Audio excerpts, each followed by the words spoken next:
Les trouvailles du prof avec le prof Lavoie. Renan Lavoie, bon matin. Bon matin. Ça va bien? Très bien. Ah. Dangereusement bien. Oh, ça c'est dangereux. Oui, effectivement, c'est dangereux. Renan, on parle de quoi aujourd'hui? Oh! C'est quoi les trouvailles? L'obsolescence planifiée. Ça dit de quoi? Non. Il y a eu des articles là-dessus dernièrement. L'obsolescence planifiée, c'est qu'on crée un produit, puis déjà on le sait qu'il sera plus bon.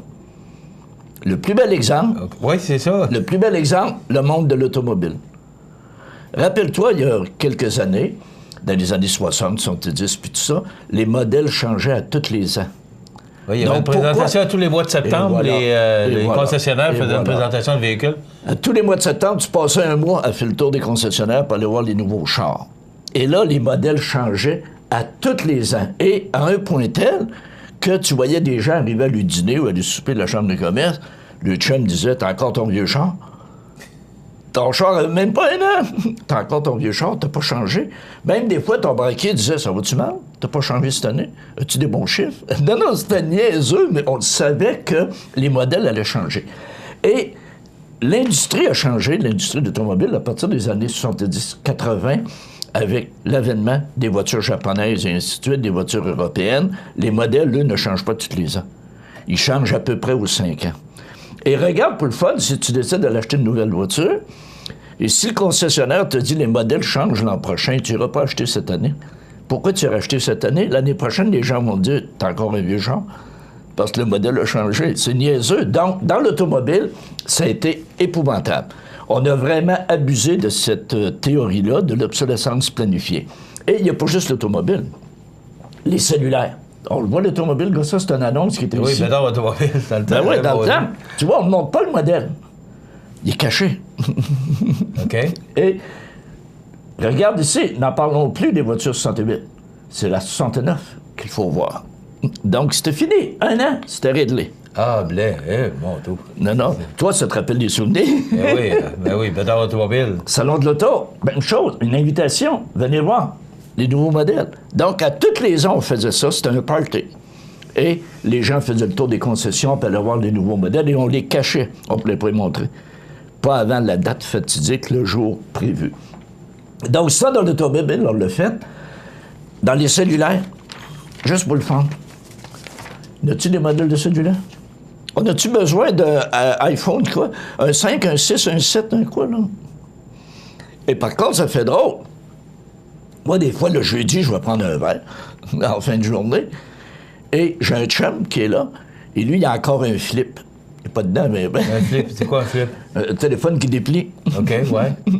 Je suis en mode, là, tu sais, quand tu sors ça, tu dis, moi, il n'est pas branché. Il est sûr qu'il marche? On n'est pas sûr. Mais il reste que c'est un téléphone, c'est fait pour téléphoner. Nous autres, les nouvelles, des fois, on a de la misère à appeler. Ça fait n'importe quoi, sauf appeler. non, mais... Mais là, c'est les courriels, les textos, ça finit plus. Ça finit plus. Donc, on crée justement des produits et Apple est très bon pour amener des modifications. Donc, si t'es plus dedans, t'es plus up-to-date, tu vas changer de téléphone et tout simplement, tu vas acheter. C'est ça. Donc, ce que je comprends, c'est de créer des produits pour les vendre, pour augmenter les ventes. Et voilà. Pour inciter le consommateur à acheter. Ben, le plus bel exemple, les CRPRD. Ouais. Regarde les électroménagers, regarde l'électronique. Caroline, gars, on en jette-tu du stock? Les modèles changent et même, je pense que tu as vécu une expérience il y a quelques semaines avec un électroménager chez vous. Il y avait une réparation à faire, puis c'était presque le prix de changer l'appareil au complet. Et bien, les consommateurs décident de changer. Ben là, j'ai dit à ma conjointe, si jamais il brise encore, ben là, on va en acheter neuf parce que c'est rendu que ça coûte aussi cher de réparer que d'acheter neuf. Alors, c'est un bel exemple. Les CRPRD, on voit la publicité. Et voilà, parce qu'il ne tue des CRPRD. Et je vais terminer avec un exemple fun. Là, les dames vont toutes s'en rappeler, puis ils connaissent tout ça. Les bas de nylon. En 1940... Ça, on a vu ça souvent. Oui! Ouais. Dupont a sorti des bas de nylon en 1940. Un an après, ça allait très mal. Parce que les bas ne se brisaient pas. Ils n'en vendaient plus. Ça fait qu'ils les ont fait plus minces. Ils les ont fait pour qu'ils se brisent. Et là, y a-tu déjà quelqu'un qui a jamais tiré une maille après un bas de nylon? T'sais, des fois, les dames le mettaient première journée.